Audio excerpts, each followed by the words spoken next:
become my father. Not in everything, but just in what I say. And not in what I say to everyone, but just to my kids. And not to all my kids, just the teenage one. I open my mouth and I speak. Sounds like me, sounds like my voice, but the words are definitely from my father. What's happening? Is he channeling himself through me? How did I get to this state of affairs? Madam Contest Chair, fellow Toastmasters, fellow contestants, very welcome guests. I'm going to explore this issue tonight, the issue of my relation with teenagers. And I want to answer one simple question. What on earth has happened to me? I think back to when I was a teenager. I used to drive my dad spare. Music, too loud. Language, too unstructured. Focus, too vague. And I had one simple message to him and to the world. It was, you don't understand me. I'm different. It was all about language. Because when I was a teenager, you know, how we used to speak, you know, we couldn't really finish our sentences, you know, without putting, you know, in a lot and like, and it was quite hard, you know, but the thing is, you know, a lot of people speak like that, you know. So my father used to complain, so, you know, what I did, I used to do it more, you know, like. And the cycle went on and on and on. Fast forward to me becoming an adult and me becoming a parent, and I thought, I'm not going to forget those lessons. I'm not. I will remember what it would be like when I was a teenager, and when my kids are teenagers, I'm going to be a good parent to them. I might try a bit before as well, but I'd focus on that. I was going to remember, I was going to connect, I was going to stay in touch. In short, I was going to be a cool dad. What was I thinking? What sort of crazy notion was that? How was I, Charlie, the cool, the hip dad, just hanging, just chilling with the kids? In my head it works, anywhere else. But this was my plan. But in order to be able to put this plan into practice, what did I have to do? I had to make sure that I was still in touch with the kids. So how do you stay in touch with the kids? You know, Alan, you go work with them. And that's what I did. 6 years, full-time, in a school, mentoring kids. I think you get less time for armed robbery, not sure.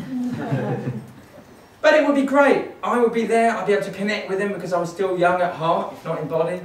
They'd learn from me, I'd learn from them, and then I could take what I learned back to my own children. And I remember the first day, I turned up at the school, here's your list of kids, off you go. And I can remember still the first mentoring session I had. Okay, so let's get to know you. Tell me a bit about yourself. What do you like to do? Well, mostly I just cotch in my yard with me brethren, innit? There's bare of us. Bare of us. Some are buff, some are butters. Sometimes next breads come along looking for beef, but we have to allow it because 5-0 turn up. Okay.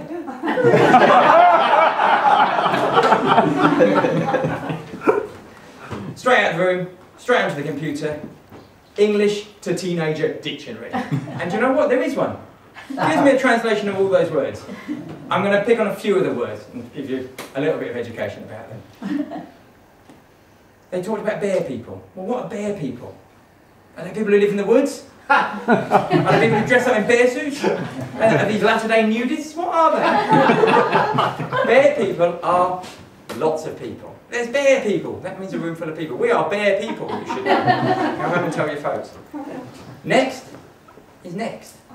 Well, next is a word you need to know if you want to be cool. Because next means whatever's happening, doesn't matter.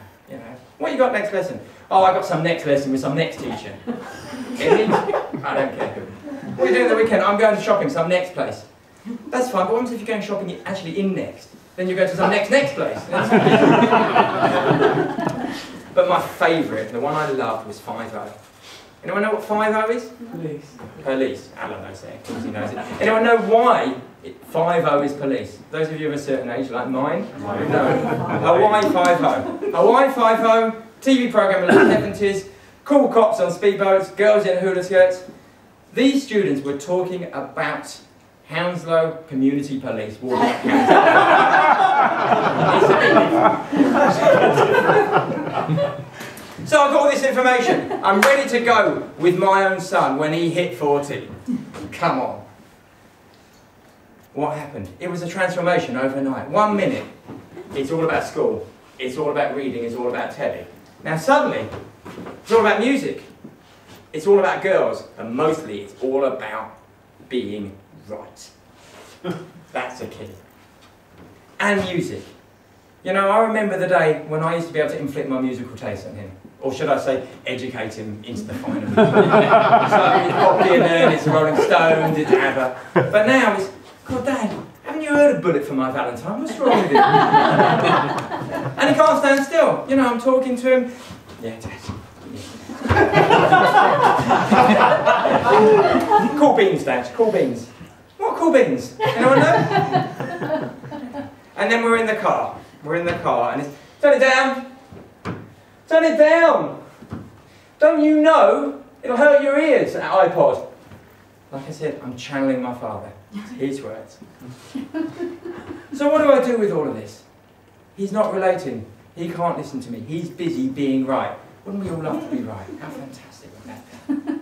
So I've got a couple of solutions. Either I try and be cool with him and try and hang with him and learn the language of the youth. And I remember my mum tried to do that. When I was about 14, she said, I like your music. I like that Bob Dylan. What is it? Mr. Tangerine Man. Great song. Or I can take solace in what Mark Twain said. I can just wait until he gets a bit older. What Mark Twain said was, when my old man looked at me at 14, he knew nothing. I couldn't stand having the fella around. But you know what? By the time I reached 21, it was amazing how much the old man had learned.